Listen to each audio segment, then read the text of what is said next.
بسم اللہ الرحمن الرحیم۔ السلام علیکم۔ حضرت ابن عباس رضی اللہ تعالی عنہ بیان کرتے ہیں کہ رسول اللہ صلی اللہ تعالی علیہ وآلہ وسلم نے فرمایا، دو نعمتیں ایسی ہیں جن کے بارے میں بہت سے لوگ خسارے میں ہیں، صحت اور فراغت۔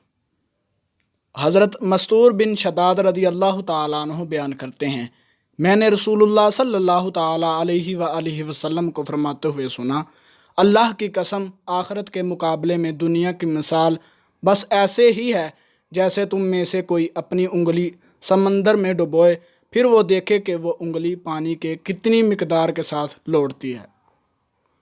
اور ایک روایت میں حضرت ابو ہریرہ رضی اللہ تعالیٰ عنہ بیان کرتے ہیں کہ رسول اللہ صلی اللہ تعالیٰ علیہ وآلہ وسلم نے فرمایا، دنیا مومن کے لیے قید خانہ ہے جبکہ کافر کے لیے جنت ہے۔